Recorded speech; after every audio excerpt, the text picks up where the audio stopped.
शकुंतला और रघु दोनों की शादी को 5 साल बीत चुके हैं, पर अभी तक उनकी एक भी संतान नहीं है।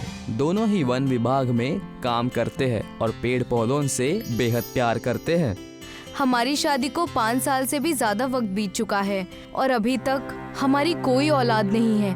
मुझे तो अब उम्मीद भी नहीं है कि हमारी कभी कोई औलाद हो पाएगी। हमने अपनी पूरी जिंदगी पेड़ पौधे उगाने में लगा दी, तो क्या वो पेड़ पौधे जो हमने उगाए हैं वो हमारी संतान नहीं है?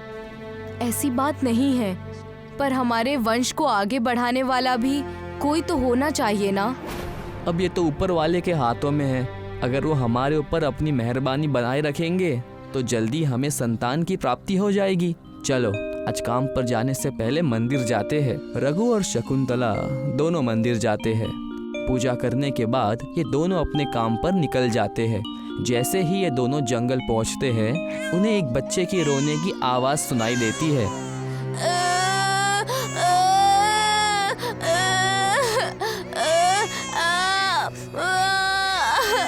वो देखो, वहाँ पर किसी ने बच्चा रखा है। रघु पास जाता है तो देखता है कि किसी ने एक कपड़े में एक छोटी बच्ची को लपेट कर रखा हुआ है। पता नहीं इस दुनिया में कैसे कैसे लोग हैं। इस फूल जैसी प्यारी बच्ची को जंगल में छोड़कर चले गए। रघु बच्ची को उठाता है तो देखता है कि उसके पैर नहीं हैं। अच्छा, तो ये बच्ची अपाहिज है, इसलिए इसके माँ बाप ने इसे यहाँ छोड़ दिया। जैसी भी हो, आज के बाद ये हमारी बेटी है। लगता है मालिक ने हमारी सुन ली है, इसीलिए फूल सी प्यारी बेटी हमको मिली है। रघु और शकुंतला उस बच्ची को अपने घर ले जाते हैं और बड़े ही प्यार और दुलार के साथ उसका पालन पोषण करते हैं। अच्छा सुनो, इसका नाम क्या रखेंगे? राधा नाम कैसा रहेगा? बहुत अच्छा नाम है। रघु उसके लिए एक व्हील चेयर लाता है। ये लो, आज के बाद हमारी बेटी इस चेयर पर बैठेगी। ये आपने अच्छा किया, नहीं तो इस बेचारी को चलने फिरने में बहुत दिक्कत होती है। अब धीरे धीरे राधा बड़ी होने लगी और रघु उसको स्कूल भेजने की बजाय घर पर ही पढ़ाने लगा। पापा, मेरे पैर क्यों नहीं है? बेटा, तुम्हें ऊपर वाले ने ऐसा ही बनाया है, पर तुम फिक्र मत करो, हम दोनों तुम्हें कभी भी कोई तकलीफ नहीं होने देंगे। तकलीफ तो मैं आपको देती हूँ पापा। आप दोनों को मेरी वजह से बहुत सारी तकलीफ उठानी पड़ती है। ऐसी बात नहीं है बेटी, माँ बाप अपने बच्चों के लिए तकलीफें नहीं सहेंगे तो कौन सहेगा। और तुम तो बिल्कुल फूल जैसी हो मेरी राधा बेटी, हमें तुमसे कोई शिकायत नहीं है। अब राधा बड़ी हो गई थी, इसीलिए अब रघु और शकुंतला दोनों काम पर जाते तो राधा अकेले ही घर में रहती। उसे पेंटिंग का बेहद शौक था, इसीलिए वो हमेशा नई नई पेंटिंग बनाई रहती और अपाहिज होने के बावजूद भी वो घर का छोटा मोटा काम कर लेती। मैं कभी भी अपने मम्मी पापा को ये एहसास नहीं होने दूंगी कि उनकी बेटी अपाहिज है और उनके ऊपर बोझ बनकर रह रही है।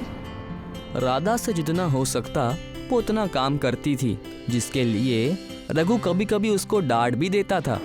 राधा बेटा, मैंने तुम्हें कितनी बार कहा है कि तुम घर के इतने सारे काम मत किया करो, और वैसे भी अब हम दोनों रिटायर्ड हो चुके हैं, अब हम सारे काम खुद ही कर सकते हैं। बूढ़े होने के वजह से रघु और शकुंतला दोनों नौकरी से रिटायर हो चुके थे।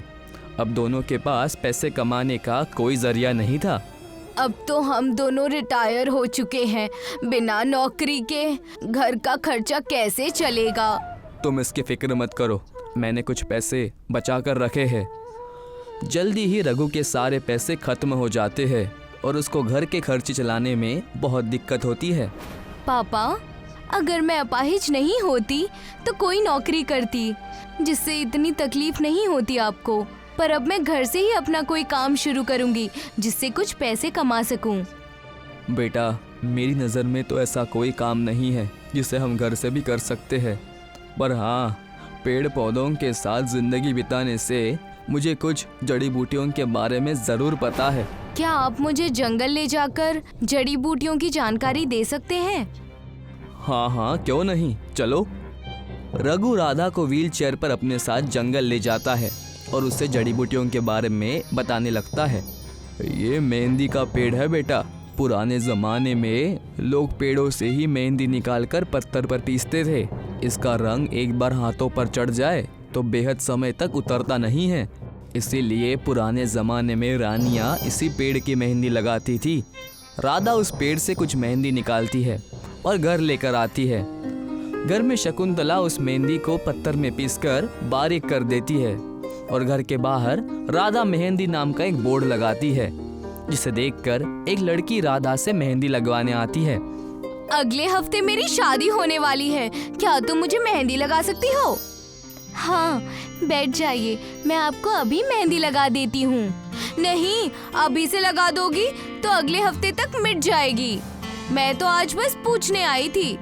आप फिक्र मत कीजिए, हमारी मेहंदी बाकी मेहंदियों की तरह कुछ दिनों में नहीं उतरती है, बल्कि ये तो कई महीनों तक अपना रंग नहीं छोड़ती। अगर ऐसी बात है तो फिर ठीक है, तुम मेरे हाथों पर कोई प्यारा सा डिजाइन बना दो। राधा एक कटोरे में मेहंदी निकालती है और एक तीली की मदद से उस लड़की के हाथों पर मेहंदी लगाना शुरू करती है। राधा बड़ी ही नजाकत से उस लड़की के हाथों पर मेहंदी लगाती है। लड़की को भी राधा की लगाई हुई मेहंदी बेहद पसंद आती है। अरे वाह, तुम तो बहुत अच्छी मेहंदी लगाती हो।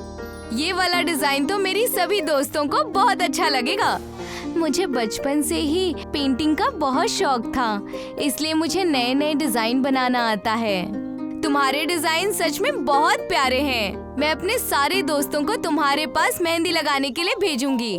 मेहंदी लगवाने के बाद वो लड़की पैसे देकर चली जाती है। अपनी पहली कमाई देखकर राधा बेहद खुश हो जाती है। ये लीजिए पापा, मेरी पहली कमाई। देखो, आज मेरी बेटी कितनी बड़ी हो गई है, अपने पैसों से घर का खर्चा चलाने लगी है। राधा की डिजाइन और उसके गहरे रंग वाले मेहंदी के बारे में पता चलने पर बेहद सारी लड़कियां राधा से मेहंदी लगवाने चली जाती है। देखते ही देखते राधा पूरे शहर में राधा मेहंदी वाली के नाम से मशहूर हो जाती है। पापा, मैं सोच रही थी कि जो लड़कियां मेरी तरह अपाहिज हैं, उन्हें भी अपने साथ काम पर रख लूं। वैसे भी काम बहुत बढ़ गया है, मैं अकेले सारा काम संभाल नहीं सकती और सभी अपाहिज लड़कियां अपने खानदान के लिए काम करके सहारा भी बन जाएंगी। ये तो बहुत अच्छी सोच है बेटी तुम्हारी। ऊपर वाला तुम्हें और उन सभी लड़कियों को बहुत तरक्की देगा। मेरा आशीर्वाद हमेशा तुम्हारे साथ है। और हाँ, जंगल में मेहंदी के और भी पेड़ है। जब काम बढ़ेगा तो तुम्हें ज्यादा मेहंदी की जरूरत पड़ेगी। रघु राधा को बाकी मेहंदियों के पेड़ दिखाता है। राधा अपाहिज लड़कियों को अपने साथ काम पर रखकर एक बड़ा मेहंदी पार्लर खोल लेती है और सभी अपाहिज लड़कियों का सहारा बन जाती है।